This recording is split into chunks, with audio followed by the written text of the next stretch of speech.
berpikir untuk mixing pakan sendiri itu nggak efisien. Saya sudah sering menjumpai, saya sendiri sudah membuktikan itu nggak efisien. Karena tantangannya adalah di raw material. Raw material yang bisa kita dapatkan secara konsisten dengan kadar air dan lain-lain secara konsisten itu tidak menjamin kayak gitu. Yang ada nanti malah berantakan. Kecuali teman-teman punya kapasitas gede, akhirnya bisa bikin lab sendiri, bisa bikin pabrik pakan sendiri dengan segala perlengkapan yang bisa menjamin ini. Nah, itu beda cerita kayak gitu. Nah, lanjut. Berikutnya komposisi campuran pakan untuk starter. Nah, untuk starter sendiri adalah ayam usia 0 sampai 10 minggu.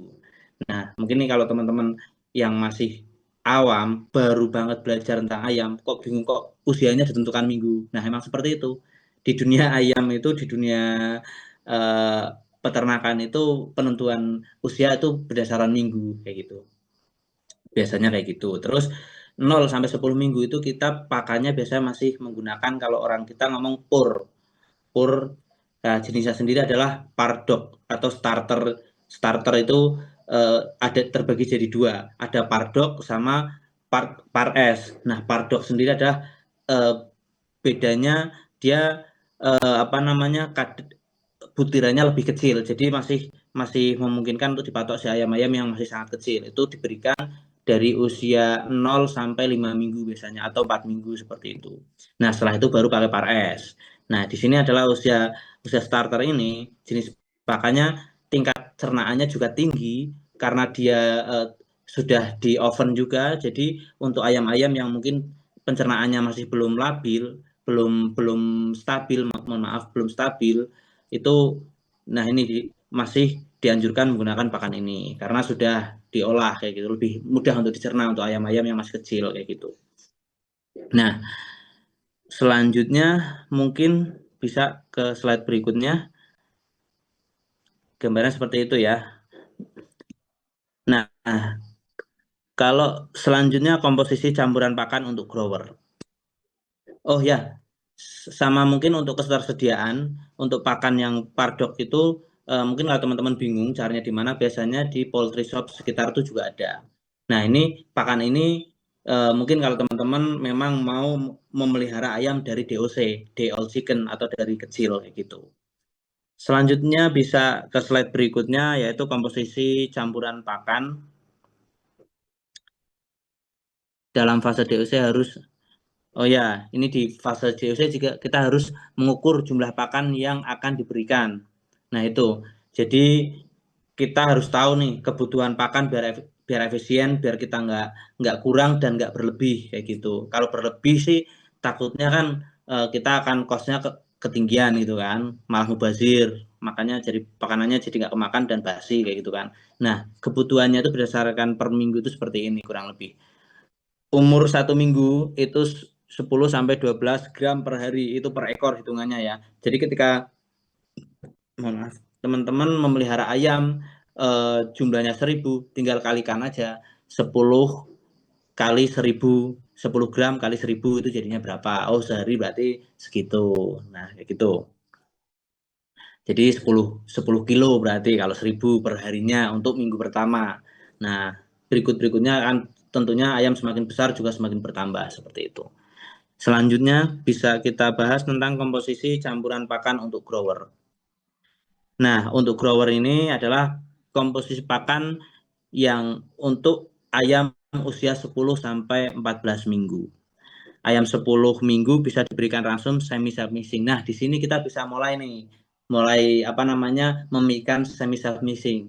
Apa sih semi self mixing itu? Semi self mixing itu sendiri adalah jenis pakan yang kita siapkan dengan cara kita mencampur sendiri tapi nggak seluruhnya. Jadi ada komponen yang memang kita beli dari pabrik yaitu konsentratnya, terus ada komponen lain atau material-material lain yang kita siapkan seperti jagung, dedak begatul, sama mungkin tambahan nutrisi lainnya kayak gitu. Nah, ini yang saya bisa mixing seperti itu.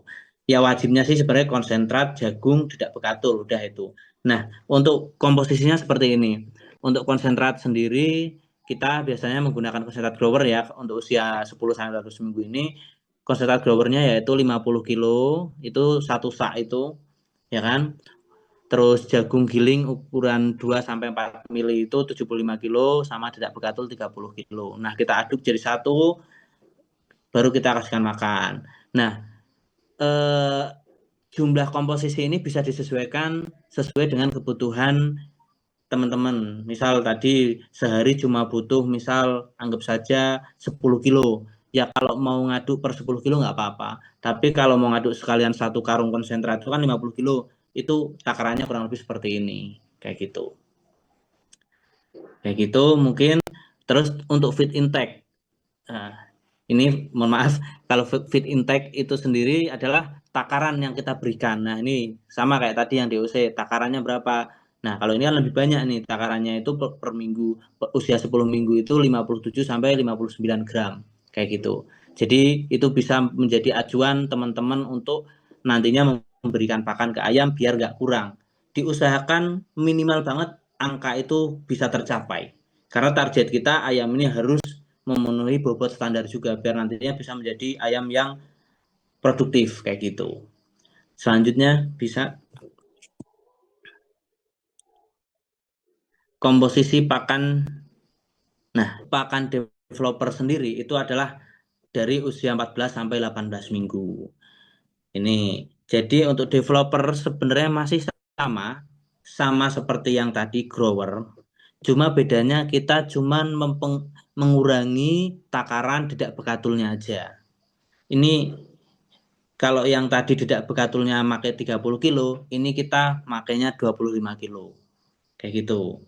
Jadi konsentratnya masih sama, konsentratnya masih menggunakan konsentrat grower, jenis grower. Apapun mereknya, pasti biasanya poultry shop atau toko peternakan itu tahu untuk ayam petelur usia grower kayak gitu. Konsentrat untuk ayam petelur usia grower. Misal kalau di sebagai contoh Java itu ada konsentrat grower namanya ya, konsentrat grower KLK grower itu ada, baru nanti kalau konsentrat ayam petelurnya KLKS kayak gitu atau benefit kayak gitu. Nanti di karungnya dan di labelnya biasanya ada keterangannya untuk usia ayam berapa sampai berapa kayak gitu. Feed intake-nya bisa dilihat teman-teman itu kurang lebih seperti itu. Nanti penjelasannya sesuai umurnya sekian, jumlahnya per gramnya per harinya sekian kayak gitu. Selanjutnya mungkin bisa untuk mempersingkat waktu biar. Nah, komposisi pakan selanjutnya adalah pakan untuk pre-layer atau menuju produksi awal 18 sampai 19 minggu. Nah, di usia ini biasanya ketika bibit kita bagus, ketika perawatan kita bagus, udah mulai ada yang mulai bertelur di usia 18 minggu ini. Ya, sampai 19 minggu ini paling 1-2 lah dari total populasi itu paling masih sedikit banget. Tapi nggak apa-apa, itu kabar baik. Berarti kalau di usia ini sudah ada yang mulai bertelur, berarti bibit kita bagus. Kayak gitu. Perawatan kita bagus. Nah, pakannya kita tunjang juga, harus kita kasih pakan sesuai kebutuhan. Kebutuhannya apa? Pre-layer. Nah, pre-layer ini adalah pakan transisi, masa transisi antara apa namanya, grower tadi sama layer. Jadi usia apa namanya, developer, mohon maaf, developer tadi ke layer. Nah, penggunaan campurannya sebenarnya kita cuma nge-mix antara konsentrat grower dan konsentrat ayam petelur produksi. Itu aja sih. Jadi misal kita menggunakan konsentrat grower satu sak, terus konsentrat ayam petelur satu sak, jagungnya jadi 2 kali lipat dari yang komposisi sebelumnya. Kalau tadi yang 75 kita pakai 150 nih. Atau mungkin kalau menggunakan konsentratnya separuh-separuh gitu, tetap jagungnya pakai 75. Terus tidak bekatulnya pakai 25 seperti itu. Kurang lebih bisa dipahami lah ya. Masalah berapa kilonya nanti bisa dimainkan pakai kalkulator kayak gitu. Sesuai kebutuhan aja. Terus feed intake, jangan lupa feed intake itu adalah takarannya. Nah, itu jangan lupa harus selalu diperhatikan, harus minimal usia itu bisa konsumsi pakan segitu kayak gitu.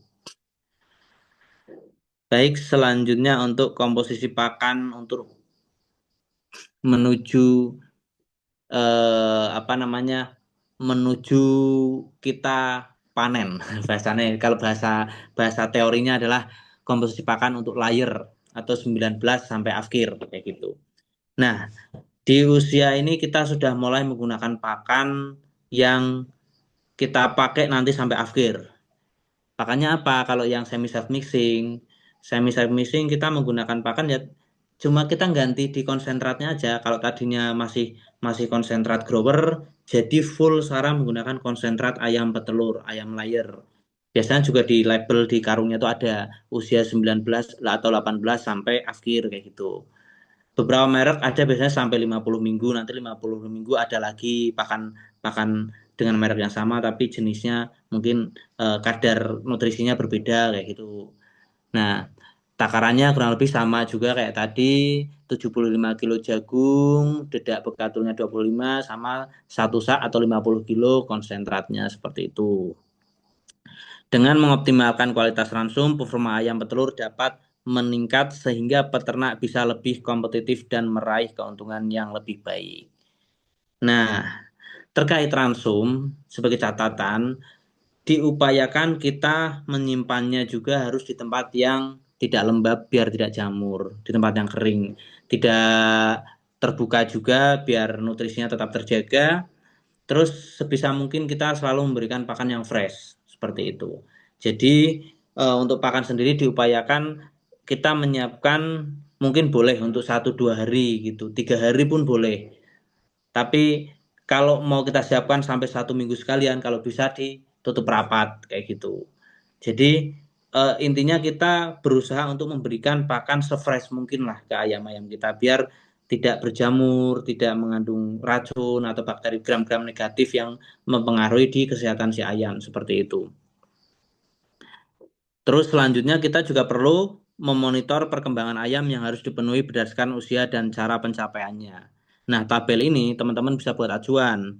Dari tabel ini kira-kira di umur 18 sampai 20 minggu tingkat produksi telurnya adalah 1 sampai 40%. Nah, realitanya untuk bibit-bibit sekarang nggak bisa nih 1 sampai 40%, paling 20 minggu itu masih masuk di 20%-an. Ini ya teori ini makin kesini kan terus berkembang ya. Jenis ayam yang beredar pun terus berkembang. Jadi untuk saat ini hampir mayoritas ayam di peternakan yang terberedar itu bertelurnya cenderung memulainya di atas 18 sudah mulai bertelur tapi mulai memasuki usia puncak itu di atas standar dibanding dulu-dulu kayak gitu. Nah, kalau sekarang biasanya puncak itu di umur 25 baru mulai puncak seperti itu. Terus kurang lebih berat telur sendiri di 42 sampai 49, berat ayamnya untuk usia tersebut minimal banget harus 1,5 sampai 100 sampai 1,6 kilogram. Nah, ini penting juga mungkin buat teman-teman yang beli ayam siap produksi perlu memperhatikan BB-nya. Jangan sampai ayam kecil-kecil atau ayam yang kurang sehat itu teman-teman salah kayak gitu, salah salah dapat bibit lah gitu. Ya itu. Ini nanti teman-teman bisa dipelajari lah ya untuk ini, untuk tabel ini. Kecuali nanti kalau teman-teman mungkin ada kebingungan bisa ditanyakan di sesi diskusi. Nah, kita bisa lanjut ke monitoring perkembangan ayam yang harus dipenuhi berdasarkan usia dan cara mencapainya. Nah, pastikan ransumnya berkualitas. Tadi itu teman-teman harus bisa memastikan ransum yang diberikan itu berkualitas. Pastikan bentuk dan tekstur ransum yang diberikan. Nah, sesuai usia ini maksudnya ya. Jadi bentuk dan ransum sesuai usianya itu dipastikan tuh sesuai. Jangan ibaratnya anak ayam masih usia DOC gitu kan, dikasih jagung yang mana DOC ini belum siap, pencernaannya belum siap, kadang kayak gitu. Ya mungkin nggak apa-apa dikasih jagung, cuma nanti efeknya adalah di pertumbuhannya biasanya kurang. Kalau makanya tadi ada sendiri jenis-jenis untuk pakan DOC, jenis untuk pakan starter dan lain-lain seperti itu. Sediakan tempat ransum dan tempat minum dalam jumlah yang sesuai. Pastikan kita menyediakan tempat-tempat ransum dan minum ini sesuai dengan jumlah populasi ayam, jangan sampai kurang. Karena lagi-lagi target kita adalah optimal, agar pertumbuhannya optimal, maksimal, dan ayam bisa menjadi ayam yang sehat dan produktif seperti itu. Banyak kasus peternak mungkin kurang memperhatikan jumlah tempat pakannya terlalu sedikit untuk kandang yang mungkin jumlah populasinya yang banyak tapi tempat pakan dan minumnya tidak menyesuaikan, tidak mengikuti jumlah populasi, akhirnya banyak ayam yang pertumbuhannya tidak merata kayak gitu. Itu terus berikan ransum pada jam yang tetap setiap harinya. Nah, ini yang perlu kita perhatikan juga dalam melihara ayam petelur, karena ayam petelur ini sensitif, telat makan aja dia bisa stres. Pastikan kita memberinya secara konsisten dan uh, dan continue dan konsisten. Jadi kalau misal ayam biasa dikasih makan sehari 2 kali, misal di pagi sama di sore hari atau di siang hari, harus diupayakan setiap jam-jam itu harus dilakukan pemberian pakan itu. Uh, Praktiknya itu beda-beda. Setiap peternak menyesuaikan ketersediaan waktunya. Biasanya ada yang sore hari sama pagi hari, ada yang pagi hari sama siang hari, ada juga yang dikasih 1 kali. Nah, efektif yang mana? Tentu efektif yang dilakukan secara konsisten, intinya kayak gitu. Kalau dari awal dibiasakan pakan pagi sama siang terus menerus, ya lakukan itu di jam-jam itu, jangan sampai telat kayak gitu. Ada yang 1 kali tapi mungkin siangnya minimal harus dikorek-korek juga ada. Tapi yang 1 kali ini biasanya kurang efektif sebenarnya. Makanya sebenarnya kalau kalau lebih efektif sehari 2 kali atau enggak 3 kali kayak gitu. Cuma kalau 3 kali kan kita juga malah nggak efisien dari segi tenaga kayak gitu. Selanjutnya menyediakan air minum. Ya tentu kita harus pastikan air minum selalu tersedia karena salah satu ini juga kontributor ayam ini bisa sehat dan produktif itu air minum harus selalu tersedia, jangan sampai kurang kayak gitu.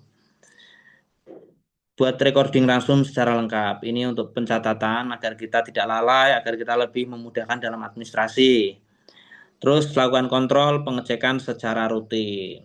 Nah, satu lagi mungkin tambahan yang lupa nggak saya masukkan di sini, yaitu pakan yang diberikan sebisa mungkin jangan gonta-ganti. Misal ayam udah masuk ayam produktif nih, kalau biasa menggunakan merek A, pakai terus sampai akhir. Mentok kalau kita ada kasus-kasus tertentu, misal kita pakai A ternyata produk A itu udah nggak produksi lagi, ya udah kita ganti tapi harus pakai transisi, harus dicampur dulu pelan-pelan baru nanti mulai ganti. Karena ayam ini biasanya ngaruh diproduksi ketika dia biasa makan merek A ganti merek B yang mungkin secara nutrisi mungkin sama tapi mungkin secara raw material atau sumber nutrisinya berbeda. Yang paling sering sumber nutrisi proteinnya itu kadang beda, ada yang pakai misal ikan, ada yang pakai tepung ikan apa sama tepung ikan apa, karena kadang udah rasanya udah beda. Ada juga mungkin yang memakai daging apa kayak gitu. Nah, itu yang perlu teman-teman perhatikan. Intinya kita butuh konsisten dari segi waktu sama dari segi jenis pakan dan kualitasnya kayak gitu. Selanjutnya manajemen kesehatan dan diagnosa berdasarkan gejala. Nah, kalau tadi kita udah bahas tentang pakan, nanti kurang lebihnya kita bisa bahas di sharing ya, sesi diskusi. Nah, kita masuk ke manajemen kesehatan ayam dan diagnosa berdasarkan gejala. Nah, ini nih yang perlu teman-teman perhatikan terkait kesehatan. Di ayam petelur ini kita sebisa mungkin menerapkan mencegah lebih baik daripada mengobati. Karena kalau udah ngobati nggak cuma ayamnya yang sulit, kadang kita juga ikut stres kayak gitu. Udah, kalau yang namanya ngobati itu ini pengalaman peternak siapapun pasti ngeluh kalau udah ngobati itu bakal pusing kayak gitu ayam petelur. Pusingnya itu kadang ayam udah sembuh pun nanti produksinya juga masih masih belum bisa naik lagi kayak gitu. Padahal kan tingkat keuntungan kita di situ.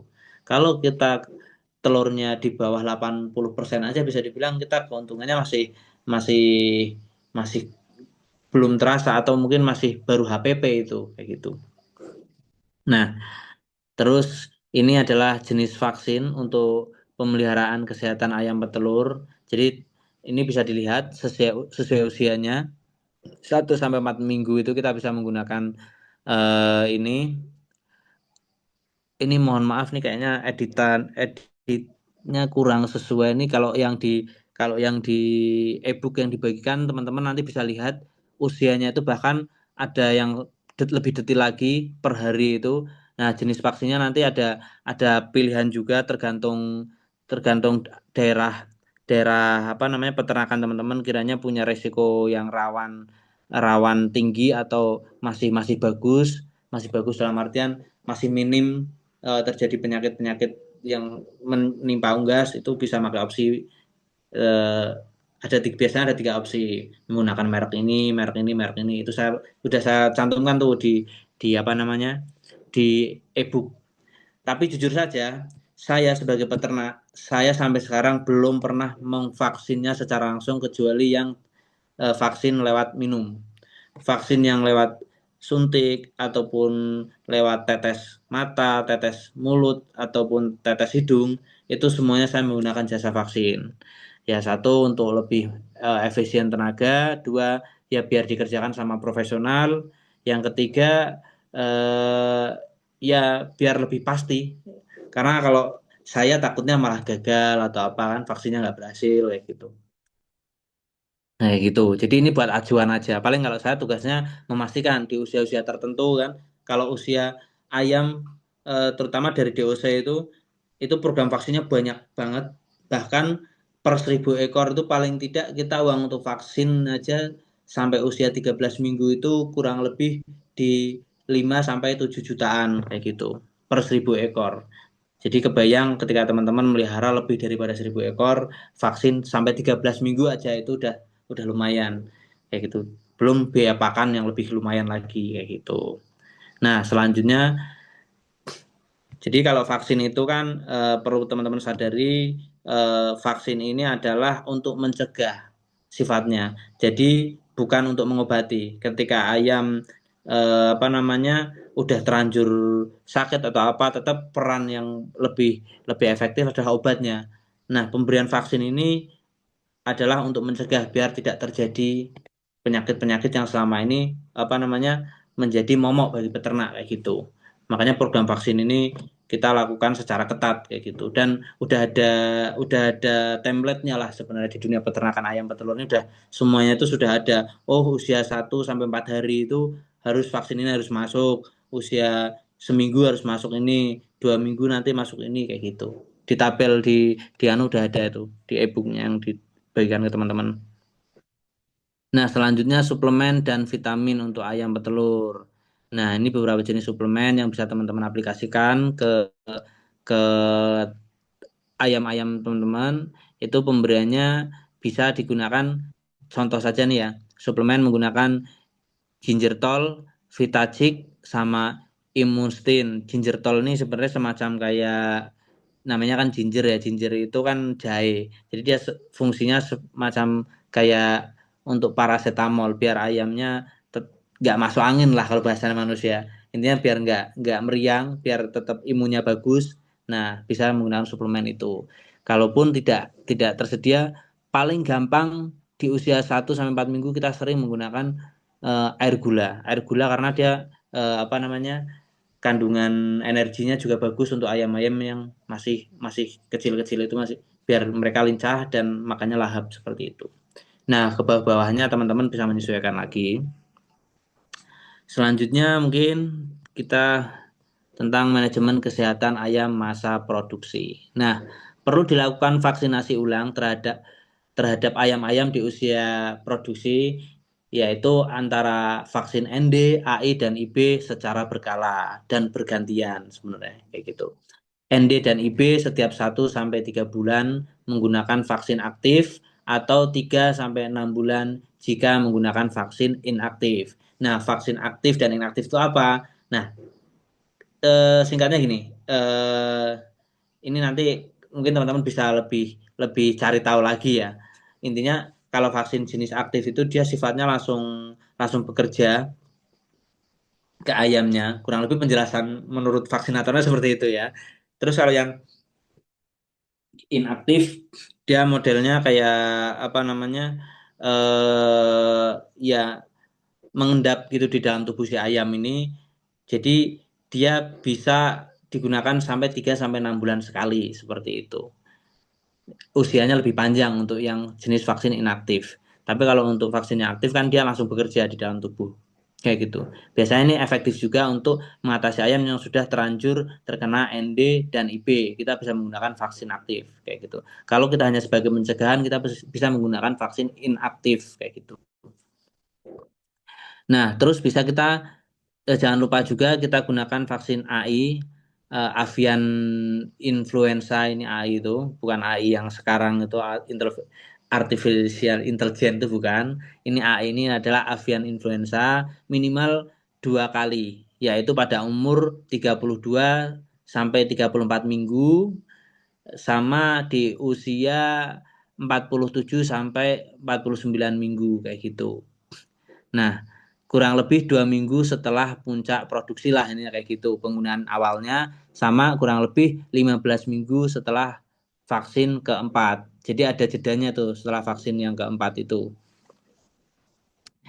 Agar waktu vaksinasi lebih tepat, lakukan monitoring titer antibiotik setiap bulan. Selain itu, berikan obat cacing setiap 3 bulan sekali. Untuk hasil akurat, sebaiknya dilakukan uji feses guna memastikan adanya telur cacing sebelum pengobatan gitu. Ya kalau pada prakteknya sih, kalau saya jujur aja belum pernah melakukan uji uji telur fesesnya. Mungkin kalau teman-teman ada saudara atau mungkin tetangga yang bisa melakukan uji itu ya alangkah lebih baik kayak gitu. Yang jelas kalau saya untuk di kandang secara rutin aja 3 bulan sekali obat cacing, terus vaksin sesuai ini misal saya mau menggunakan vaksin inaktif, saya gunakan vaksin ND dan IB inaktif itu jangkanya 3 bulan sekali kayak gitu kurang lebih. Nah itu bisa selanjutnya.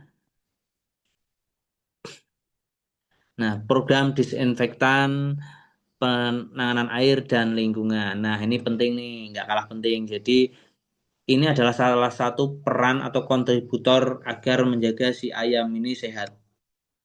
Kita menjaga lingkungan itu sebenarnya bagian utama juga untuk menjaga kesehatan si ayam.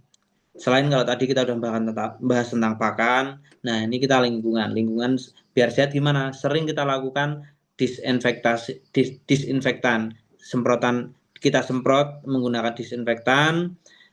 Biasanya kalau di kandang saya itu yang rutin hampir 2 hari sekali itu menggunakan jenis semprot disinfektan biasanya menggunakan merek Medicep atau banyak juga jenis Medicep terus pokoknya banyak lah merek-merek disinfektan yang tersebar ditanya aja mungkin di toko peternakan itu juga banyak yang menyediakan biasanya harga per liternya antara 75.000 ada juga yang 50.000 seperti itu terus bisa menggunakan obat insektisida juga mungkin untuk rutin bulanan atau 2 minggu sekali lah minimal agar mengontrol tidak adanya kutu si ayam ini karena kalau ada kutunya biasanya dia akan gampang stres. Nah kalau udah gampang stres dia akan gampang penyakit kayak gitu. Makanya untuk mengontrol kutu biar biar tidak banyak di kandang bisa menggunakan insektisida. Ya biasanya jujur aja saya prakteknya banyak menggunakan obat-obat pertanian. Nah itu selain untuk mengontrol kutu juga biasanya di kandang akan minim lalat. Kalau nggak pernah disemprot itu biasanya kandang jadi banyak lalat. Apalagi kandang-kandang yang jarang dibersihkan kayak gitu. Nah lakukan itu secara rutin, insya Allah ayam akan sehat. Dan jaga lingkungan agar tetap segar kayak gitu. Bisa lanjut ke slide selanjutnya. Nah, ini penyakit-penyakit penting pada ayam petelur dan penangannya. Nah, ini penyakit-penyakit yang sering menyerang nih, penyakit AI, atau flu burung. Nah, biasanya gejalanya adalah mati mendadak, diare hijau, pendarahan kayak gitu. Terus penangannya gimana? Ya, kita bisa, mohon maaf, eh, suportif Fortevit. Oh ya, ini untuk sebagai bentuk, apa namanya? Sebagai bentuk supportnya bisa menggunakan vitamin Fortevit sama Imunstin. Terus untuk yang sudah terlanjur parah bisa kita langsung melakukan vaksin darurat Medivac AI kayak gitu. Terus ada ND itu Newcastle disease karena ini jenis jenis apa penyakit yang ditemukan dari Inggris sana di Newcastle dulu penyakit unggas itu. Nah, untuk penanganannya atau gejalanya seperti apa? Dia gejalanya kotorannya hijau, ngorok, dan lehernya terpintir. Nah, ini biasanya sering terjadi juga kalau yang sudah ayam itu sudah parah. Itu sampai lehernya terpelintir. Ayamnya nanti adalah gambarnya di bawah itu. Nah, ayamnya sampai kepalanya terpelintir itu biasanya sudah sulit sembuh. Mending segera dimusnahkan aja, segera dipisahkan dan disembelih. Kalau orang sini sih masih banyak yang dikonsumsi, masih berani konsumsi. Tapi balik lagi itu saya nggak berani bertanggung jawab. Saya cuma menyampaikan kalau orang sini biasanya ayam-ayam penyakit tetap dikonsumsi, dicuci bersih gitu aja, tetap dikonsumsi biasa. Nah, kalau teman-teman mungkin nggak mantap ya jangan kayak gitu. Nah, selanjutnya ada Gumboro, terus ada EDS, ada ILT. Nah, mungkin kalau teman-teman masih bingung nih, kalau saya terangkan satu-satu juga paling masih kayak, wah, penyakit apa nih namanya kok aneh-aneh. Nah, nanti pada prakteknya sebenarnya yang menyerang paling gejala-gejala yang sering terjadi di lapangan itu adalah eh, penyakit melalui saluran pernafasan sama melalui saluran pencernaan antara dua itu. Nah, jadi yang sering kita lakukan adalah setiap bulannya kita harus memberikan dua antibiotik itu harus dijamin masuk. Ayam sehat ataupun enggak harus kita pastikan masuk kayak gitu. Sebagai bentuk jaga-jaga, sebagai bentuk penanggulangan kayak gitu, sebagai bentuk pencegahan. Jadi eh, obat-obat jenis eh, pencernaan itu apa, jenis pernafasan itu apa, banyak banget. Nanti teman-teman bisa eh, di tabel bawahnya ada nggak sih? Di anu kayaknya ada di e-book. Atau mungkin bisa dikonsultasikan juga ke poultry shopnya. Di sini ada apa namanya obat pencernaan untuk ayam petelur yang mengalami masalah pencernaan enggak kayak gitu. Benar, kita bisa lanjut ke slide selanjutnya. Nah, ini hal-hal yang perlu diperhatikan. Pastikan vaksinasi habis sesuai waktu. Nah, ini untuk yang poin pertama ini adalah vaksin yang melalui air minum ya. Jadi dipastikan vaksinnya udah habis 2 jam atau 24 jam untuk vaksin inaktif. 2 jam itu untuk vaksin aktif kayak gitu. Itu yang menggunakan air minum. Nah, agar memastikan itu gimana? Sebelumnya diusahakan ayamnya dipuasakan biar sampai haus baru ketika dikasih vaksin itu airnya sudah cepat langsung terminum habis kayak gitu. Nah, ini puasakan nih benar. Terus selanjutnya ada hentikan disinfeksi air 2 hari sebelum dan 1 hari sesudah vaksin. Jadi ketika kita sedang sedang menggunakan vaksin, ayamnya sedang kita vaksin, penyemprotan tadi, disinfektasi tadi kita kita hentikan dulu biar tidak mengganggu, biar vaksinnya benar-benar bisa bekerja secara optimal tanpa ada distraksi sama bahan kimia lain kayak gitu. Terus sebar tema berisi vaksin di tempat teduh. Oh, ini maksudnya simpan, mohon maaf. Simpan eh, vaksin itu di tempat-tempat yang teduh. Simpan tempat berisi vaksin di tempat yang teduh. Terus yang kelima, pastikan semua ayam tervaksin.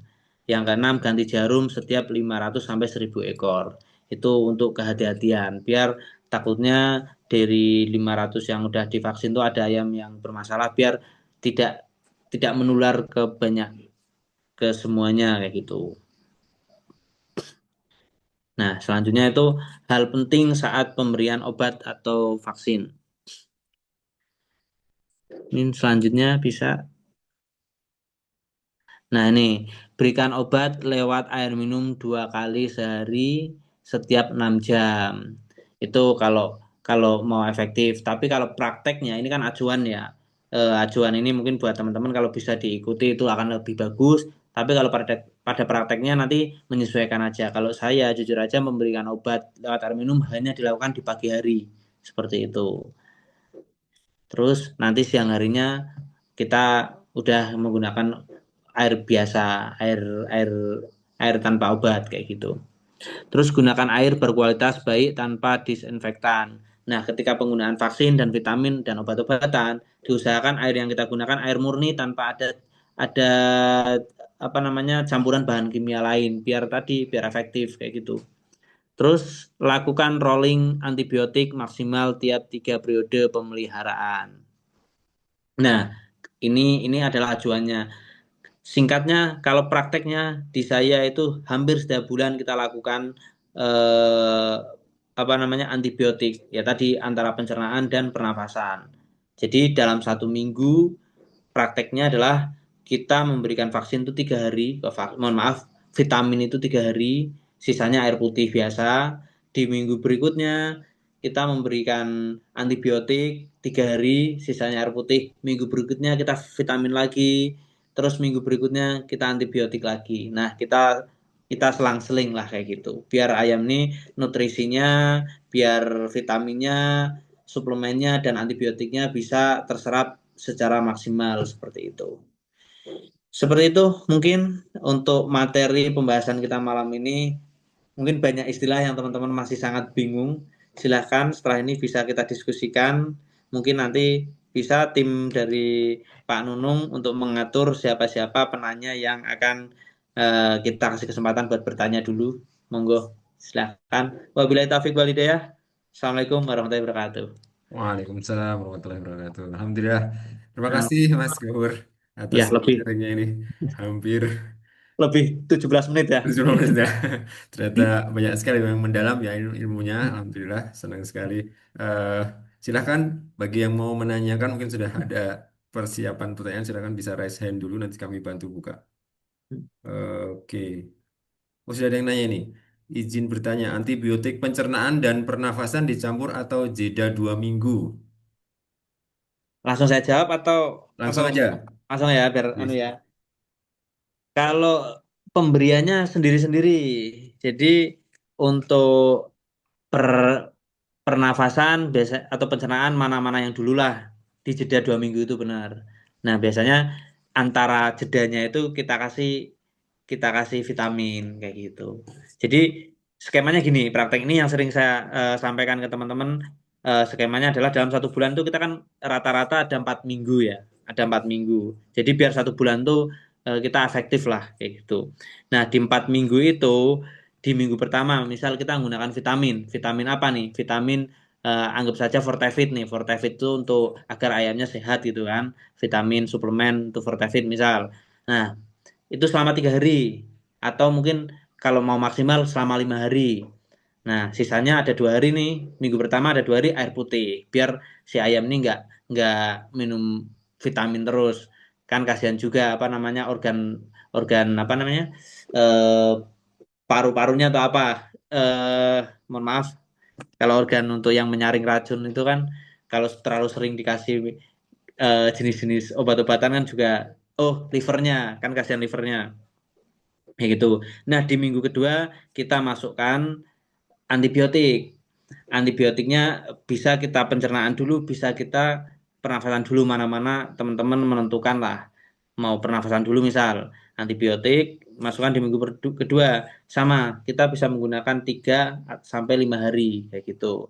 Misal kalau mau ngirit ya 3 hari, kalau mau maksimal ya 5 hari, sisanya air putih lagi. Di minggu ketiga kita vitamin lagi. Vitaminnya kalau yang pertama di minggu pertama tadi udah menggunakan Fortevit untuk kesehatan si ayam, kita kita cari vitamin untuk mendukung produksi agar produksinya maksimal. Bisa menggunakan stimulan ataupun jenis-jenis vitamin yang intinya untuk memaksimalkan produksi lah kayak gitu kayak banyak kok dari merek-merek tertentu hanya beda nama aja kandungannya sama itu. Terus di minggu keempat kita masukkan antibiotik yang kalau tadi udah pernafasan, yang minggu keempat ganti pencernaan. Rolling seperti itu terus. Nah itu kan kalau kita udah terbiasa kayak gitu akan enak nanti ngerjakannya. Jadi kita tahu oh ya sekarang saatnya ini, oh ya sekarang saatnya ini kayak gitu. Baik, cukup jelas ya semoga ya. Ini berikutnya Mas Wendy mau langsung tanya, Budi silakan dibuka mic-nya. Oh ya, suaranya terdengar ya. Jangan Mas Wendy silakan monggo monggo. Ya, Bismillah, Assalamualaikum warahmatullahi wabarakatuh. Waalaikumsalam. Waalaikumsalam warahmatullahi wabarakatuh. Jadi, izin perkenalan diri, nggih. Saya Fendi dari Bantul, Yogyakarta. Eh, ini mohon izin belajar kepada teman-teman semua dan khususnya Mas Abdul Ghafur, ya, karena ini Iya, sifatnya masih teoritis karena belum praktek. Nah, iya. ini yang ingin saya tanyakan itu, apakah ada semacam pendampingan baik online maupun offline, mungkin nanti bisa difasilitasi oleh hobi ternak, ya. Nanti mungkin semacam ada grup WhatsApp atau komunitas tertentu untuk berkelanjutan sharing, saling diskusi itulah. Apakah ada atau sudah ada atau belum lah ini mungkin. Terus ini tadi kan untuk kandang-kandang untuk ayam petelur itu belum disinggung sama sekali ya. Nah, Hmm, itu mungkin untuk pemula itu mungkin bisa diberikan rekomendasi itu bagaimana. Nah, hmm, terus pertanyaan yang kedua, ini tadi kan baru ke pemeliharaan dan perawatan. Nah, ini belum disinggung bagaimana cara pemasarannya. hmm. Nah, termasuk itu menentukan harga pasarannya itu bagaimana ya, biar Hmm, kita sebagai apa itu yang peternak itu istilahnya tidak dibeli bakul atau apalah gitu.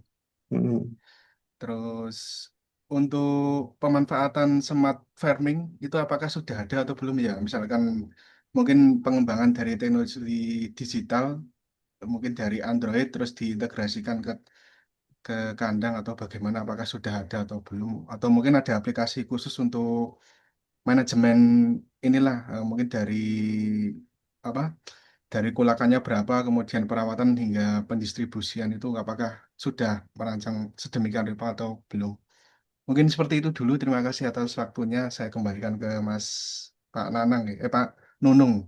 Terima kasih. Wassalamualaikum warahmatullahi wabarakatuh. Waalaikumsalam warahmatullahi wabarakatuh. Ya Mas hmm. Wendy, pertanyaannya mantap ini. Monggo Mas Abdul Ghafur. Untuk pertanyaannya kebanyakan di luar ini, di luar batas tema kita malam ini sebenarnya. Cuma oke lah, nggak apa-apa. Masih relate-relate lah dikit-dikit. Masih relate, nggak apa-apa. Jadi mungkin ya ini untuk sedikit disclaimer aja. Kan ini adalah pertemuan yang kedua ya. Setelah kemarin kita mengadakan kelas yang umum. Jadi di situ ada kita bahas tentang kandang, hasil panen, pendistribusian dan lain-lain. Itu kita bahas secara umum. Nah, memang di batch yang saat ini kita fokus ke pemeliharaan karena harapannya karena sebenarnya di diskusi tentang pemeliharaan ini lumayan detail. Kita butuh sesi sendiri memang sebenarnya gitu. Tapi nggak apa-apa. Untuk kandang ya mungkin sedikit tak sepil aja. Untuk jenis kandang sendiri untuk ayam petelur itu ada kandang apa namanya jenis panggung dan jenis yang nggak panggung. Itu untuk yang kelas industri ayam petelur ya. Tapi mungkin ada juga sekarang yang udah dikembangkan peternakannya nggak harus menggunakan kandang baterai, tapi sistem umbaran. Nanti eh, dijual dengan produk ayam ayam umbaran gitu kan, itu harganya berbeda gitu kan. Karena kalau kita ngomongin produktivitas, jenis umbaran itu akan kalah sama yang jenis baterai memang, karena energinya tidak terfokus, tidak tersentralisasi untuk produksi, singkat cerita kayak gitu untuk kandang.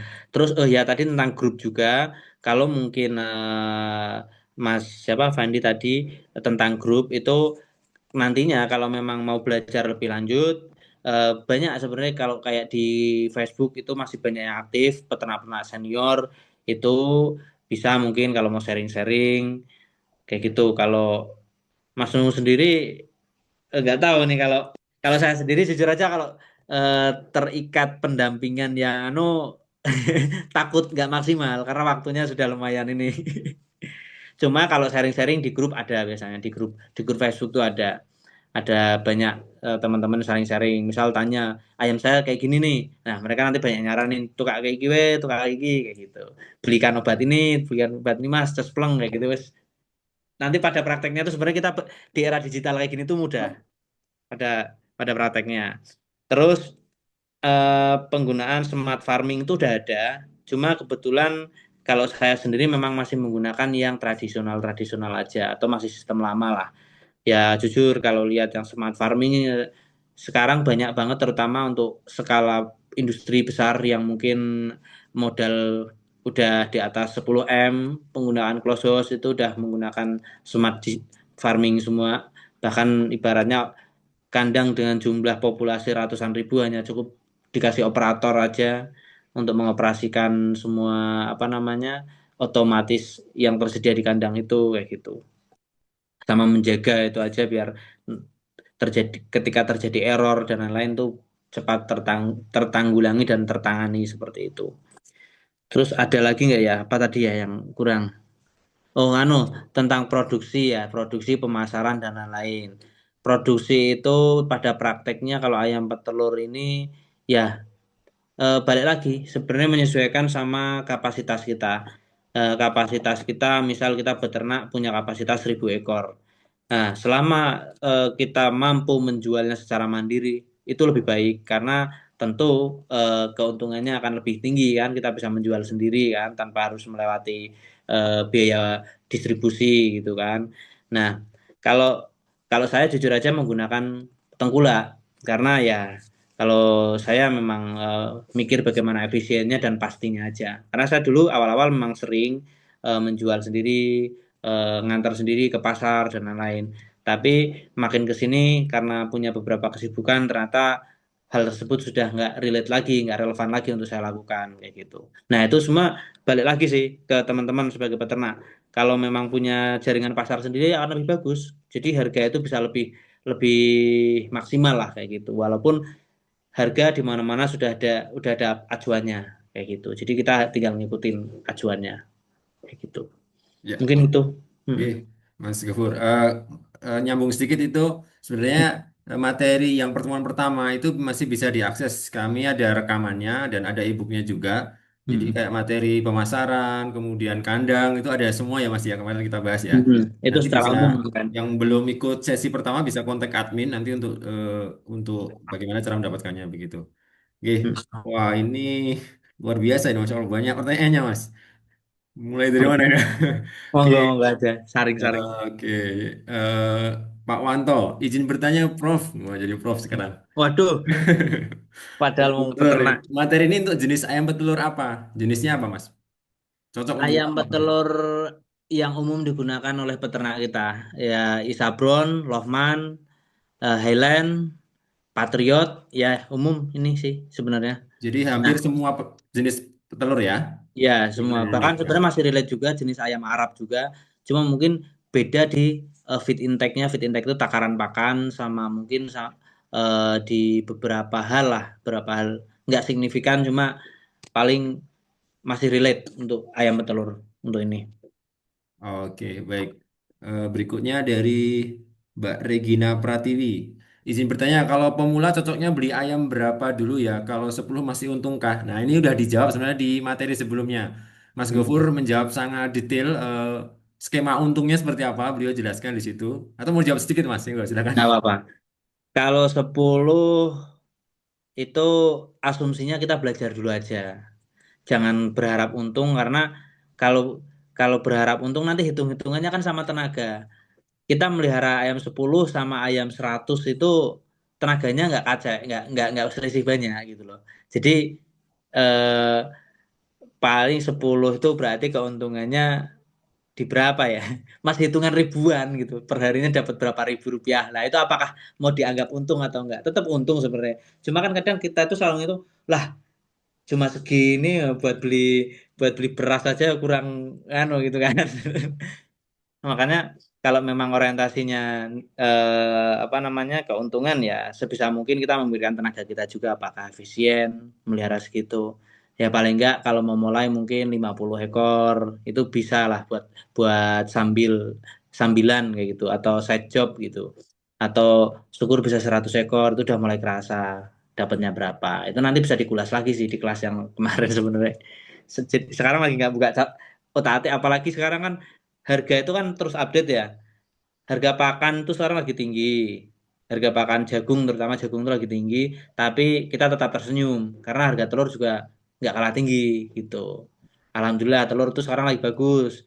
Jadi ya buat peternak sekarang lagi alhamdulillah alhamdulillah ini. Ya, Kayak gitu. betul. Bisa Mm-mm. dilihat ya Mas Gofur ini bahagia gitu ya, nge-gym gitu. Happy-happy terus lah peternakan Iya, petelur ini. itu bagian dari udah Baik, baik. pokoknya fokus ke kelas lah. Lanjutkan ya. Pak Bambang, Assalamualaikum Waalaikumsalam warahmatullahi wabarakatuh. Mohon bertanya, saya punya indukan betina kok suka makan telurnya sendiri. Mohon Oh, solusinya. ya, sering terjadi di peternakan saya pun ya mungkin dari 1.000 ekor itu adalah kalau 3 atau 4 yang sering banget seperti itu. Nah, solusinya gimana? Kadang saya tuh tak pisahkan tuh si ayam itu tak pisahkan di kandang yang memang nantinya secara khusus itu si ayam itu kalau bisa telur keluar langsung tak ambil kayak gitu. Jangan sampai kalah. Atau misal syukur-syukur Pak siapa tadi itu Mantap. bisa ini bapak bisa menyediakan apa namanya tempat telurnya itu gelindingkannya itu lebih jauh biar biar ayamnya nggak terjangkau. Jadi kalau kita ikut standar kandang standarnya itu kan ayam masih bisa menjangkau tuh. Nah kalau bisa mungkin itu telurnya biar gelinding lebih jauh lagi, kiranya ayam ayam tidak sampai kayak gitu. Nah, itu berarti solusinya ngakali alasnya, alas kandang baterainya itu biar biar ayamnya nggak ini, nggak menjangkau tuh, nggak menjangkau telurnya. Karena itu kalau udah sekali dia matuk dia jadi kebiasaan si ayam ini biasanya sampai sampai ya bisa dibilang terus lah setiap hari kayak gitu. Oke, baik. Jadi peternak Hmm. harus kreatif Mas ya. Ini Ya, kelihatan kalau dari eksperimen ini. iya nih kayak Dari gitu-gitu pengalaman ya. solusi-solusi minor apa namanya problem-problem minor tapi harus dipikirkan juga karena kalau kita punya populasi banyak juga akan kerasa. Misal punya 10.000 tadi per 1.000-nya katakan 5 misal 10.000 udah bisa 2 kilo itu. 2 kilo ya, betul Ya betul. 1 kilo lumayan itu uang rokok tuh kalau yang buat rokok tuh buat yang suka ngerokok misal. Baik, berikutnya ini Mas Altof. Izin bertanya bagaimana cara mengantisipasi penyakit coli? Coli, coli bacillus. Coli itu berarti pencernaan. Jadi sebenarnya kalau cuma ngatasi kolinya kita belikan Coliquin atau obat pencernaan lah, bisa Moxacol, Coliquin ataupun jenis-jenis obat yang efektif untuk mengatasi virus Coli bacillus tadi. Nah, sambil sebenarnya teman-teman sambil koreksi di pakan dan minumnya. Karena ini kan pencernaan ya. Pakan dan minumnya diusahakan dikoreksi. Paling sering koli itu datang dari air. Biasanya kandungan airnya kurang steril. Banyak banget biasanya terjadinya gara-gara kandungan airnya banyak kandungan kolinya. Karena memang sebenarnya air minum kita pun yang kita konsumsi itu kadang-kadang kadang ada kalau sistem filteringnya nggak bagus tuh masih ada. Cuma kan bedanya tingkat cernaan kita itu lebih lebih lebih kebal lah ya daripada daripada ayam ini sensitif ayam ini. Makanya ketika dia ada kandungan koli sendiri gampang kena koli kayak gitu. Nah itu obatnya pakai Coliquin atau Moxacol. Kalau saya itu sih antara itu paling sering gitu mas. Baik, Mas Aris, izin bertanya. Mungkin tadi saya terlewat vaksin aktif dan vaksin inaktif itu maksudnya apa? Tadi sudah dijelaskan ya. Vaksin aktif itu cuma jenisnya sih. Kalau aktif itu kan dia sistem kerjanya vaksin gitu loh. Jadi dia begitu diaplikasikan ke ayam, dia langsung langsung reaksi ke ayamnya. Jadi virusnya langsung aktif. Vaksin itu kan biasanya jenis bakteri gitu loh, jenis bakteri yang dimasukkan ke ayam agar melawan virus-virus yang mungkin ditakutkan mengganggu atau bakteri lah, bakteri atau virus yang ditakutkan mengganggu kesehatan si ayam ini sendiri. Nah, kalau yang inaktif dia sifatnya kayak apa ya? Kayak antibody. Cuma nanti dia akan aktif ketika ketika ada bakteri itu aja. Tapi kalau kalau yang yang aktif itu dia langsung reaksi, langsung ngasih reaksi lah ibaratnya gitu. Biasanya kalau yang aktif itu seringnya ayamnya setelah vaksin akan lemes kayak gitu, akan sedikit demam. Makanya biasanya habis habis divaksin itu langsung kasih paracetamol ayamnya. Jenis paracetamol yang tersedia biasanya kayak eh, Petro apa ya namanya, lupa saya obatnya. Pokoknya adalah paracetamol ayam gitu. Nanti searching di Shopee atau apa banyak. Baik. Oke. Hmm. Yang mau raise hand, mau open cam dan langsung nanya juga boleh ya. Saya Hmm. teruskan. Silahkan raise hand, nanti kami bantu buka untuk mic-nya. Pak David, ini, Mas David ini. Di usia saya umur 1 bulan, ada 2 ekor yang satu kaki mentang, yang satunya kepala ke bawah diangkat tidak bisa. Mohon solusinya dan obatnya apa ya Pak? Kepala apa? Kepala mentang. Yang kaki apa? Yang tadi kaki? Kakinya 1 bulan ada 2 ekor yang kakinya mentang. Mentang itu maksudnya gimana ya? Oh, Megar gitu ya? ya megar, megar anu. Dia nggak bisa bangun biasanya. Oh, kalau itu kalau cacat sih itu cacat fisik. Jadi ya kalau bisa dipisahkan aja. Kalau cuma 2 ekor, ya mau nggak mau daripada kita apa namanya melihara ayam yang se- nantinya itu kan nggak bakal sulit untuk jadi ayam yang produktif gitu loh.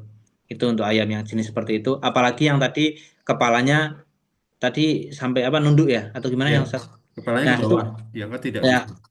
itu yang kepala di bawah itu justru harus segera benar-benar dibuang, dipisah atau kalau bisa dimusnahkan lah ibaratnya gitu. Ya agak agak kejam memang, cuma ya daripada beresiko menular ke yang lain. Itu ada indikasi eh, saya nggak bisa memastikan itu gara-gara ND, tapi kemungkinan besar dari ND.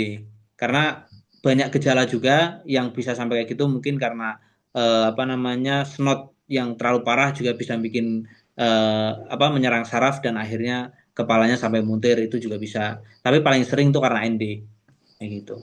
Baik, Makanya baiknya langsung dipisahkan. baik. Jadi ini ya, kalau enggak dia akan paling enggak ngabisin pakan ya Mas ya? Ngabisin pakan Ya produktif gitu ya? kalau yang kepala ke bawah itu mungkin makannya nggak terlalu, cuman malah yang kita takutkan dia kan berarti sudah terinfeksi sama virus. Nah, Iya. takutkan malah menular ke yang lain. Mungkin yang Nah, lain udah kena mungkin, cuma yang lain kekebalannya lebih lebih kebal bisa jadi seperti itu. Tapi sudah. kan daripada resiko juga lebih baik penanganan segera itu buang. Baik. Berikutnya Pak Agung, bagaimana cara meningkatkan produktivitas kalau misalnya yang kurang dari kualitas bibitnya? Apakah afkir dini atau diteruskan walaupun keuntungan dikit? Nah, ini pengalaman gimana Mas? Kalau pengalaman saya eh, kalau gara-gara bibit kita tetap kasih batas toleransi waktu sih. Maksudnya bibit ini kira-kira bisa kita benerin nggak sebulan, 2 bulan. Kalau memang nggak bisa harus segera akhir dini. Atau mungkin nggak usah lama-lama, sebulan nggak bisa akhir dini. Jadi kayak gitu sih kebijakan masing-masing ini sih sebenarnya peternak. Apalagi melihat ayamnya misal tidak berkualitasnya tapi masih cuma dia belum produktif tapi badan masih sehat, masih ada harapan, ya dilanjut dulu nggak apa-apa sambil dipantau terus. Tapi kalau memang tidak berkualitasnya itu signifikan, nah itu baru harus dipikirkan benar-benar, wah ini daripada merugi makan terus harus diakhir. Nah itu saya hal semacam itu tuh saya kembalikan sih kebijakan ke peternak aja sambil menimbang untung ruginya, daripada ngasih makan ayam terus nggak bertelur, ya lebih baik di ini kalau memang dia tidak udah ada indikasi tidak produktif kayak gitu. Baik. Oke Mas, berikutnya ya. Hmm. Semoga menjawab Pak Agung nih. Berikutnya Pak Surya. Eh, cara pembeli pulet ayam telur di mana dan apa bisa diberi tempat Mas? Ya nanti bisa hubungi admin ini. Kalau Ya, tidak di tempat juga bisa tergantung dari jumlahnya ya Mas ya. ya. Sebenarnya saya juga ini lagi rutin buat, cuma nih pasar lagi luar biasa, lagi luar biasa apa namanya, luar biasa Serapannya. serapannya. Jadi saya aja kemarin yang niat buat menuhin kandang aja sampai gak kebagian. Ya bagaimanapun kalau saya kan prinsipnya karena saya ada kandang kandang anu, ada customer ya didahulukan customer dulu lah. Saya kan bisa nanti-nanti ketika mungkin pasarnya lagi sepi gitu. Ya, Cuma memang ini kondisi kurang-kurang nih bibit itu. Kalau saya, antrian panjang ya. iya antrian panjang. Mungkin Mas Nunu bisa bantu karena Mas Nunu mas jauh lebih punya ini relasi banyak ini. Oh gitu ya. Iya kan? Kita nanti semoga ada ya. Iya. Kami bantu. Baik, terima kasih ilmunya Pak Tegar ini. Terima kasih ilmunya. Semoga berkah untuk pemateri dan tim. Oh, matur nuwun, Pak. Amin, Ini amin, bertanya, amin. kalau untuk pemula lebih baik kita beli ayam usia berapa minggu? Untuk pemula lebih baik beli usia 13 minggu. Walaupun kita nanti akan lebih lama ngasih makannya, sekitar butuh waktu 1,5 bulan, bahkan sampai 2 bulan, sampai kita ngerasain hasilnya. Tapi di usia itu usia yang paling ideal dan paling aman. Karena eh, satu, kalau kita belinya usia itu nggak terlalu mahal dibanding kita belinya 16 minggu. 16 minggu itu kan udah mepet nih sama sama usia produktif. Memang itu ideal juga, cuma kan dia harganya juga 16 minggu sama 13 minggu kan beda. Kalau kita hitung-hitung nanti ketemunya akan lebih murah yang 13 minggu kayak gitu. Karena nanti dari apa spare waktu pemeliharaan kita sampai 16 minggu itu mungkin kalau kita beli di 16 minggu jadi jatuhnya sekian puluh juta, misal 90 juta misal. Nah, itu biasanya akan ada selisih. Nah, kalau 13 minggu itu udah ideal. Atau kalau teman-teman memang nggak memperdulikan selisih itu ya nggak apa-apa beli 16 minggu. Paling nanti usia 18 sudah mulai ada telurnya, 1 2 ekor. Mulai masuk usia puncak itu di usia 23, 24, 25 itu baru mulai masuk di usia puncak produktif. Mungkin di usia 22 itu udah mulai kerasa hasilnya. Mungkin antara hasil produksi sama biaya pakan harian atau operasional harian sudah mulai ketutup di 22 minggu kayak gitu. Baik, terima kasih. Berikutnya Mas Pak Aris ini terkait angka produksi telur persentase bagaimana cara perhitungannya? Oh, yang ini Mas, yang apa namanya? Yang tabel itu loh tadi itu ya. Ya, tabel performa itu. Perhitungannya gimana begitu? Ya, misal kita punya punya ayam 100 ekor. Ketika bertelur 90 ekor kira-kira persentasenya berapa persen? Oh, begitu ya. 90%. Kayak gitu. Sesimpel itu sebenarnya. Ya, kalau 1.000 misal target kita kalau saya nih gambaran saya 1.000 nih. Target saya masa puncaknya adalah hariannya hariannya bisa mencapai 960. Itu target puncaknya itu 960 butir seperti Hmm. itu. Untuk menghitung itu kita udah banyak dimudahkan kok. Sekarang itu kita kan ada alat tray itu buat ngambil. Itu satu tray itu kan biasanya 30. Udah tinggal dihitung traynya aja setiap kali tray penuh ada berapa tray gitu. Nah, 30 kali sekian gitu. Misal ada 30 tray, oh berarti ada 900 butir. Oh, Gitu oke. kan enak Berarti ini ngitungnya. kalau di tabelnya ini puncak tertinggi produksi di 23 minggu Mas ya. Ya, di antara itu. 23% ya. Oke. Ya. Begitu Pak Aris ya. Berikutnya, agar kandang tidak bau, apakah makanan mempengaruhi atau dari perawatan kandang yang lebih berpengaruh? Memang salah satu faktor utama di makanan memang kalau makanannya kadar proteinnya tinggi, terus apa namanya apa ya itu pertama itu kadar proteinnya terlalu tinggi, biasanya kotorannya akan sangat menyengat. Tapi itu sebenarnya bisa diantisipasi. Walaupun kadar proteinnya terlalu tinggi, kalau kita misal kandangnya bersih, terus kita juga sering melakukan penyemprotan disinfektan, sama mungkin bisa si kotoran ini kita mau sering-sering nyemprot M4 atau probiotik, itu juga akan mengurai amonia, akhirnya bisa bisa terkendali itu bau. Ya itu syaratnya harus sering-sering lakukan disinfektasi itu, termasuk pemberian probiotik pada bagian feses biar nggak bau. Kalau Ya, kalau yang pakannya terlalu tinggi proteinnya kayak gitu. baik-baik. Kemarin Hmm. saya dapat informasi itu ternyata eh, bau itu bisa jebol asbes, Mas. Karena dilempar tetangganya. Oh iya iya iya iya iya Ya, jadi bau memang menjadi ini ya, masalah ya. iya iya. Iya. Saya pikir dari apa? Ternyata dilempar. Benar-benar baunya bisa jebol asbes. Baik, Bau kemudian bisa bikin tukaran lah itu nih. ya perlu diantisipasi itu. Ini Pak David, umur ayam Elba untuk usia 2 bulan, apa boleh pakai pakan CP524 atau harus masih pakai BR1? Mohon pencerahannya. Ini untuk Elba, Mas. Nggak apa-apa, kan hampir sama ya. Elba sama anu, cuma beda jenis saja walaupun. eh, sebenarnya tingkat tingkat produktivitasnya tetap beda. Cuma mungkin kalau secara pemeliharaan masih sama. Usia Elba 2 bulan ya. 2 bulan tuh berarti 8 minggu. 8 minggu itu masih usia masuk masih usia starter. Jadi dia masih menggunakan tadi apa CP apa? Berarti dia CP524 Mas. CP524 itu kalau nggak salah untuk ayam petelur ya. Untuk maksudnya ayam produksi kayaknya itu kalau nggak salah. Atau apa saya kurang paham tuh kalau CP itu punya Caron Pokpen tuh.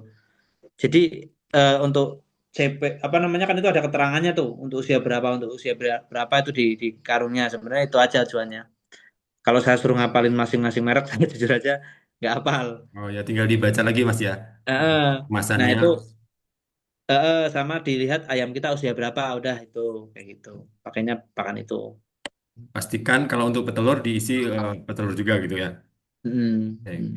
Karena memang beberapa yang kami dapati ini Mas, apa peternak pemula awal gitu yang mengkonsumsi informasi-informasi yang mungkin kurang pas gitu ya kan. Misalkan Mm. eh, saat kami kirim gitu sampai sana dikasih eh, makanan-makanan yang tidak standar gitu. Jadi Mm. campur-campur sendiri yang tadi di awal Mas Gofur sampaikan. Bahkan kemarin hanya punya dedak saja gitu. Iya. Ya jadi nanti nggak produktif kan ini ayam. Iya. Terus bisa jadi ini Mas, saya mengkonfirmasi. Bisa jadi ayam itu saat dikasih makan tidak bagus, itu dia tetap bertelur. Kalau saat dia Iya. mungkin belinya sudah usia misalkan 15 minggu begitu ya. Karena Iya. di dalam ayamnya itu sudah ada uritan atau bakal telurnya ya Mas ya. Jadi Mm. nanti saat datang bertelur, tapi saat dia itu sudah berapa hari, uritannya Mm. udah habis, Nah, tidak benar. telur gitu ya. Betul begitu Mas. Jadi fungsi pakan itu sebenarnya sebagai pendukung sih. Kalau kalau eh, buah telurnya sendiri atau sel telurnya sendiri kan sudah ada di ayam. Nah, masalahnya kan ayam yang di kandang dia nggak bisa memilih nutrisi mana yang mau dimakan. Berbeda dengan ayam yang diumbar dan di kampung dia bisa terserah tuh cari nutrisi sesuai kebutuhan mereka. Jadi mereka bisa terpenuhi. Jadi ayam kampung tuh juga sebenarnya bisa juga di kandang seperti ayam petelur dan betelur. Cuma memang tingkat produktivitasnya nggak bisa setinggi ayam petelur.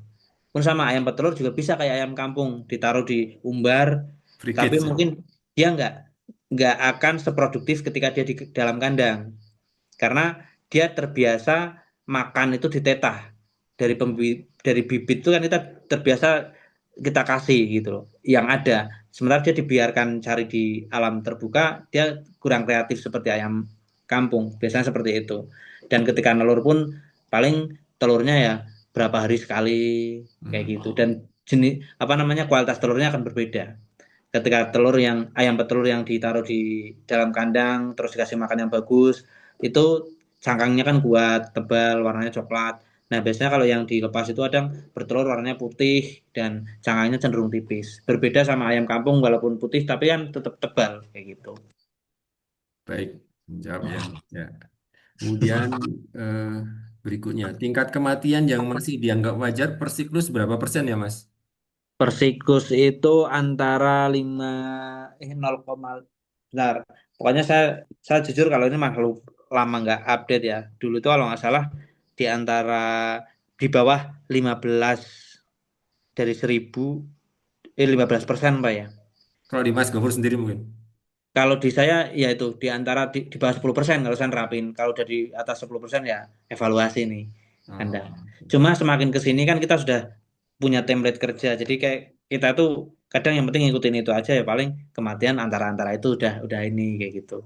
Udah oh, paling dari 1000 ekor kematian nggak di angka sam- di angka paling di 50 60 kayak gitu satu periode itu satu siklus itu. oh, oke, baik. Tuh. Saya Hmm. jadi ingat ini nasihatnya Mas Gofur yang pertemuan pertama itu. Jadi Mas Gofur menjelaskan bahwasanya ternak ayam petelur ini sudah ada formulanya gitu Mas ya. Saat semua komponen itu dikerjakan, Insya Allah Mm-mm. hasilnya itu nggak jauh dari rumus tadi gitu Mm-mm. Mas ya. Benar, benar, benar. Enaknya di situ. Kenapa saya memilih ternak ayam?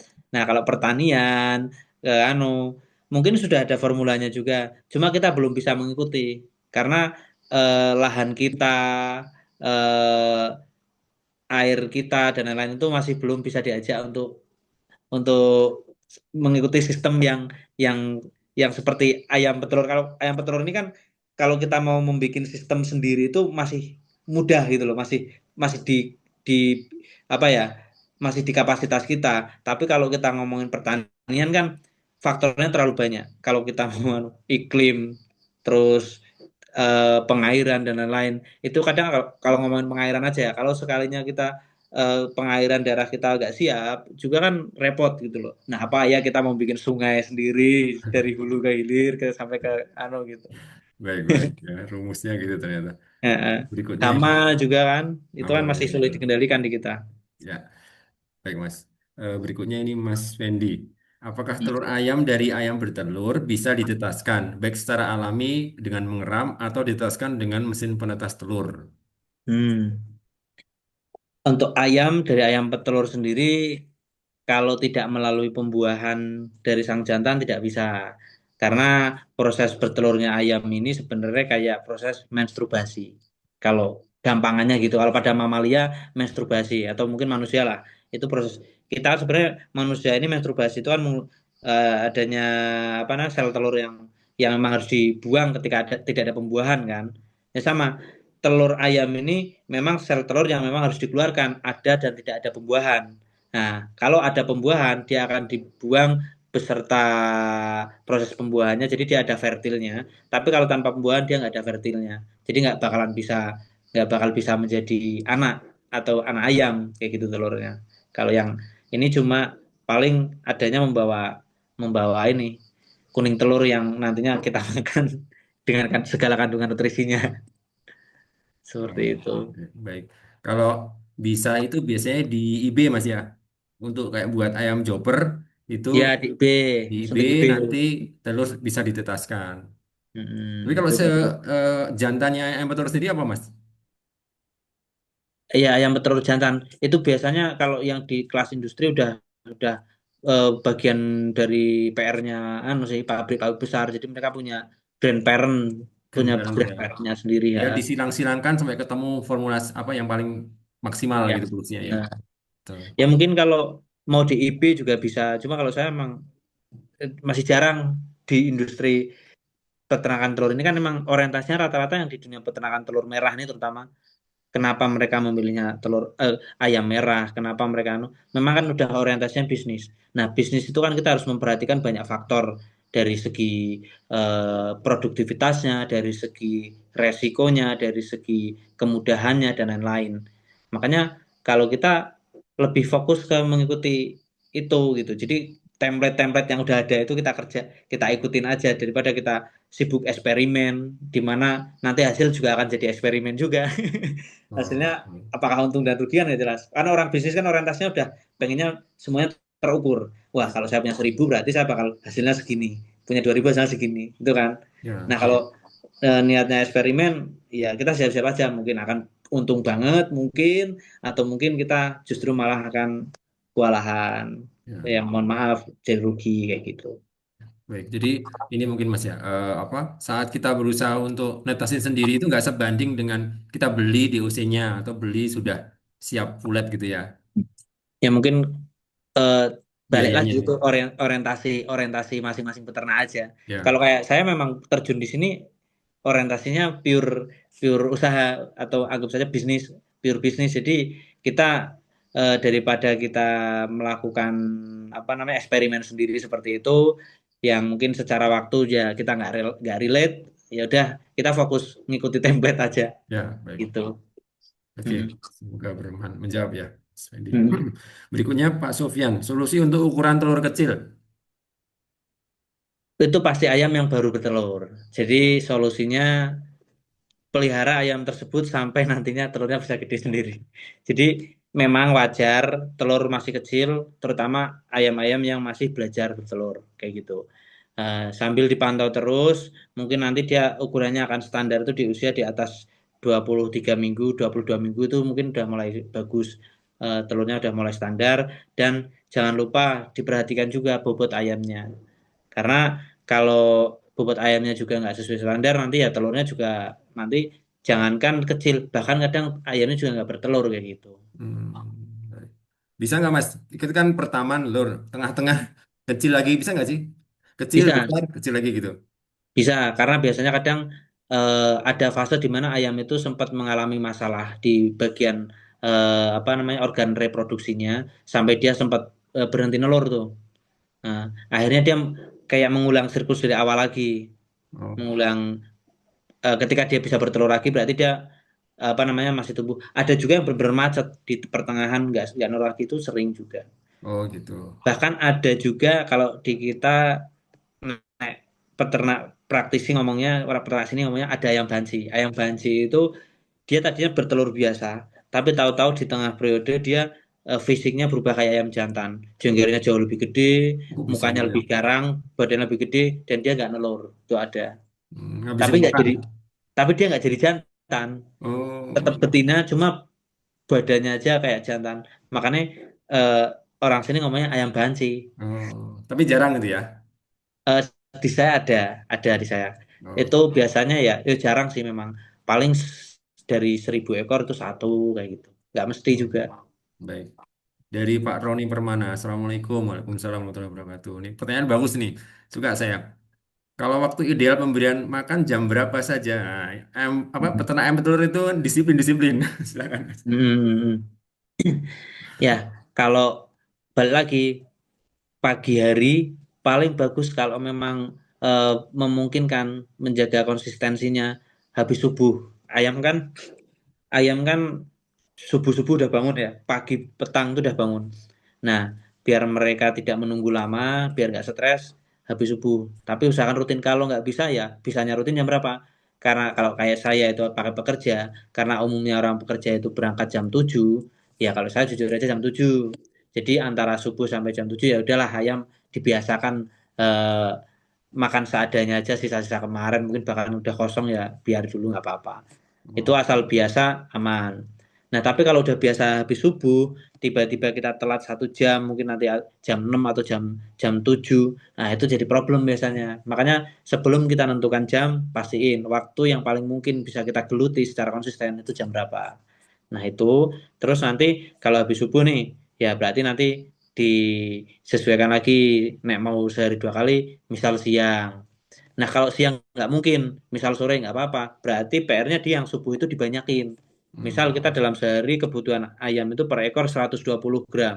Nah, misal nanti bisanya pagi sama sore, berarti tinggal dibagi aja. Pagi mungkin bisa menggunakan 70 gram, ya sorenya baru 50 gram. Atau mungkin pagi udah 80 gram, sisanya siang sore. Karena kan spare waktu antara pagi sampai sampai sore itu lumayan tuh, kasihan ayam kan jam jam mereka nggak istirahat tapi kok sampai nggak ada makannya kan kasihan. Oh, baik, baik. Jadi Gitu. berarti kuncinya tetap konsisten dan disiplin, Mas ya. Disiplin harus. Makanya kalau saya walaupun kadang pas ayam dikit pun ya mau nggak mau harus tetap mempekerjakan orang bukannya sok-sokan ya karena saya kadang waktunya kepecah macam-macam kayak gitu kalau saya. Oh, iya. Kalau Nah, yang subuh itu maksud gimana, Mas? Subuh kan sekarang jam 4, maksudnya 1 jam setelah subuh atau kan subuh kan geser-geser gitu. oh ya maksudnya ini aja penentuannya by jam aja gitu Oh, jam jam misal biar biar paling gampang kan jam ya buat jam patokan. 5 gitu ya. Jam 5, jam 6 gitu udah bagus banget. Peternak bisa ngasih makan jam-jam segitu. Oh, Udah berarti bagus. peluang bagi yang masih dihandle sendiri, belum ada staff itu ya, itu biar Hmm. produktif lebih maksimal, malah tadi jam 5 Nah, gitu ya. pagi itu bagus. Baik, Ayam baik. lebih sehat-sehat biasanya tuh. Oh, oke, terima kasih. Masih ada 4 lagi, terakhir nih ya, Pak Pratama ini terakhir ya. Tapi dihabiskan lah, bonus Nggak ya. apa-apa. Biar biar nggak ada penasaran. Ya, oke. Berikutnya, Mas Aan, izin bertanya terkait vaksinasi. Di e-book banyak sekali periode vaksin. Apakah semua diperlukan atau ada yang wajib dan penunjang? Nah, kalau yang itu kan yang di e-book itu kan program vaksin dari usia 0, dari DOC ya. Jadi DOC sampai usia benar-benar dia siap produksi itu kan ada program wajib memang. Nah, itu kan di situ ada pilihan juga itu, ada pilihan 1, pilihan 2 juga sesuai umurnya aja. Itu itu yang wajib harus diikuti sih sampai usia-usia itu. Ya yang nggak wajib baru nanti setelah setelah ini usia produktif. Ibaratnya kita divaksin secara rutin paling 3 bulan sekali itu. Kalau yang itu makanya kalau teman-teman nggak bisa memastikan vaksin wajib itu lebih baik untuk DOC beli. Kalau kita ngomongin skala industri ya. Tapi kalau teman-teman mungkin mau coba-coba, misal siap dengan menanggung segala resikonya, coba-coba 100 ekor gitu atau satu box, nggak usah divaksin nggak apa-apa sebenarnya. Ayam itu tetap tetap bisa produktif, kemungkinan produktif dan sehat itu nggak apa-apa. Karena kan sifat vaksin kan sebenarnya untuk apa ya, program ya, ibaratnya imunisasi untuk memberikan imun biar lebih kuat. Karena kita ngomongin populasi banyak itu tentunya kalau nggak kita seperti itu akan sangat beresiko. Nah, kalau kita bersinggungan sama resiko, apalagi ketika kita punya ribuan ekor, kan eh, lumayan itu. Hmm, Makanya lebih baik menjaga gitu. oke, begitu ya. Mm. Eh, Terus tambahan lagi nih, apakah perbedaan jenis kandang seperti kandang baterai dan umbaran dapat mempengaruhi kualitas telur? Sangat. Seperti yang saya singgung tadi, ayam petelur juga bisa diumbar kan. Nah, tetap berbeda. Kenapa? Yang di baterai itu memang menjadi salah satu template kita agar ayam ini produktif, maksimal, produksinya maksimal. Kenapa bisa maksimal dibanding ayam umbaran? Karena ayam umbaran tuh cenderung punya banyak ruang gerak, punya banyak energi untuk kesana kemari, akhirnya nutrisi yang masuk banyak terpecah menjadi energi juga. Sementara ayam yang di kandang baterai, energinya akan terfokus ke produksi. Walaupun plus minusnya adalah ketika di baterai itu biasanya ayamnya jauh lebih rentan, lebih lemah dibanding ayam umbaran. Hmm, Karena ya kayak kita aja lah. Kita akan sering lebih gampang kena penyakit ketika kita dikurung di kamar hari-hari, misal jarang keluar rumah. Tapi kita akan lebih sehat ketika kita sering aktivitas di luar, outdoor, dengan segala aktivitas fisik kita, kayak gitu. baik. Oh, berarti kayak yang ada juga yang kandang free kids tapi modern ya Mas ya. Mm-mm. Itu tetap aja dia kok kapasitas produksinya nggak sebanyak yang pakai kandang baterai ya. Mm-mm. Oke, Jadi baik. kan sebenarnya kan campaign tentang ayam bahagia itu kan juga banyak ya. Lagi-lagi di dunia bisnis itu pasti ada lah campaign-campaign yang mungkin pro dan kontra gitu kan. Nah, ini sedikit pengalaman, sharing pengalaman aja ya. Eh, jadi eh, sekarang itu banyak juga anak muda yang mungkin idealis. Eh, kita demi mendukung peternak yang lebih manusiawi, yang lebih hewani, berperi kehewanan, kita jangan menggunakan ayam ayam yang Baterai. dipelihara di kandang baterai. Kita harus menggunakan yang anu. Nah, itu tuh sebenarnya bagian dari bisnis juga sebenarnya. Jadi campaign itu dibikin sama orang-orang yang memang merasa wah, saya kalau ngikuti cara mereka saya juga nggak bisa, dan saya harus harus bisa ada peluang. Ya benar. Akhirnya dia punya, wah, ayam itu dia bisa bikin campaign kan. Ayam kayak gitu tuh nggak peri kehewanan. Kalau kamu masih konsumsi ayam kayak gitu berarti kamu nggak apa namanya mendukung ayam diperlakukan seperti itu. Makanya banyak juga ayam telur bahagia kalau di pasaran tuh. Mungkin di kalangan tertentu lah. Ya, Itu betul. harganya lebih mahal. Baik. Ya ini kita cara pandangnya aja ya Mas ya. Jadi Iya, apa namanya kita menghormati yang apa namanya mau free kids juga boleh, yang peternak iya, baterai juga banyak gitu ya. iya, benar, benar, benar, benar. Cuma Eh, asal usulnya itu, kalau dulu sebenarnya antara perang dagang antara McD sama EW, eh, AW itu loh, AW. oh Jadi ya, kalau AW itu dulu kan dia kampanye adalah kita tidak menggunakan produk-produk dari hewan yang disiksa, kayak gitu. oh gitu. Oh dari luar Jadi negeri itu awalnya ya berarti ya. iya dari Hmm. anu, akhirnya kan banyak Ke bawah banyak sampai sini. organisasi banyak berkembang juga. Oke, baik. Berikutnya eh, mau tanya untuk telur omega, apakah semua ayam petelur dapat menghasilkan telur omega? Makanan Bisa, khusus bisa Mas bisa. ya? Tergantung nutrisi pakan yang diberikan. Jadi omega itu nanti kan akan dihasilkan oleh ayam yang konsumsi pakannya juga mengandung omega tinggi juga. Nah, biasanya ada penambahan tepung udang dan beberapa suplemen-suplemen pendukung lah ini kayak gitu. Oke, baik. Hmm. Kayak di materi pertama kita pernah bahas itu juga ya, lebih detail ya. Ya, Ya. pernah. Ada juga yang bertanya itu. Oh Kayak ya. gitu. Kemudian dalam bisnis ayam petelur ini balik modalnya biasanya berapa lama Mas? Nah, ini bagus nih pertanyaannya nih. Hmm. HPP-nya ya. Ya. HPP itu tergantung atmosfer bisnis pasar aja sih, atmosfer kondisi pasar aja sebenarnya. Oh gitu. Kalau di kondisi kayak saat ini harusnya ini kalau teman-teman bijak dalam manajemen keuangannya ngejar kalau cuma ngejar HPP satu periode udah pasti HPP walaupun kandangnya bagus anu udah pasti HPP satu periode. Berapa lama Cuma satu kan periode Mas? apa? Berapa lama berarti kalau satu periode? 2 tahun itu satu periode plus kita sudah bisa ngambil ibaratnya gaji untuk kita itu. Misal kayak saya kan saya selalu nerapin eh, saya sendiri juga gaji gitu loh. Sebagai owner saya juga ngambilnya gaji bukan yang total Profit. total ibaratnya omset dikurangi operasional terus saya ambil semua. Ya benar saya yang megang tapi kan saya kelola lagi. Kalau Baik. saya lebih mainnya kalau nabungnya adalah nabung tambah populasi gitu kalau bisa bukan terus nanti buat apa namanya buat beli periode berikutnya biar nggak bingung alah nanti bingung lain kali tambah populasi dulu lah. Baik, baik. Yang penting tumbuh terus, Mas ya. Iya Berikutnya, pengennya gitu. eh, dalam bisnis ayam petelur ini balik modal sudah. Terakhir ini, Pak Suprapto. Apakah EM4 eh, ternak bisa digunakan sebagai disinfektan? Beda fungsi. E4 kan probiotik jadi dia sifatnya mungkin lebih ke mengurai antibiotik gram-gram negatif seperti kayak jamur yang nanti berpotensi apa namanya jadi racun di ayam itu dia terurai itu sama probiotik. Akhirnya jamur sendiri bisa lebih lebih aman nanti ketika dikonsumsi sama si ayam. Itu kalau jatuhnya ke konsumsi ayamnya. Tapi kalau ke apa namanya ke daerah-daerah seperti fesesnya, bawah kandang gitu kan, itu bisa nanti mengurai bagian bakteri-bakteri amoniaknya kayak gitu. Yang akhirnya nanti si kotoran ini bisa lebih terkendali, nggak bau. Terus ketika dijadiin pupuk juga jadi lebih lebih punya kaya akan probiotik kayak gitu. Kalau kalau M4 sebenarnya. Nah, kalau disinfektan kan dia sifatnya sebenarnya untuk membunuh bakteri dan virus.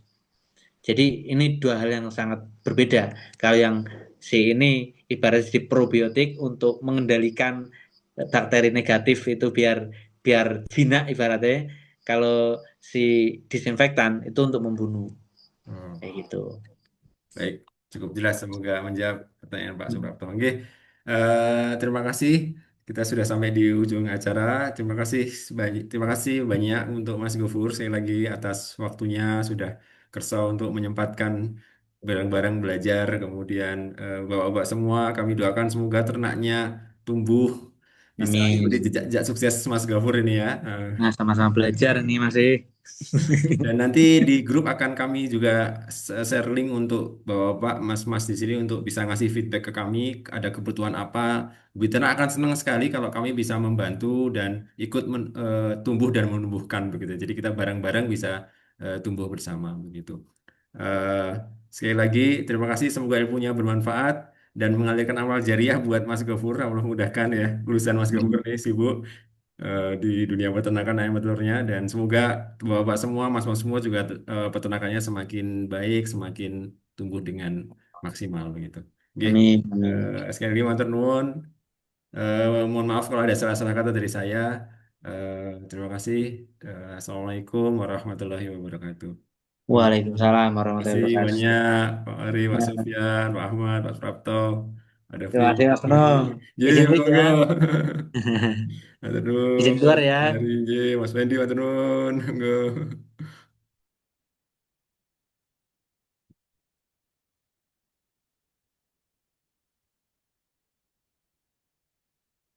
Baik.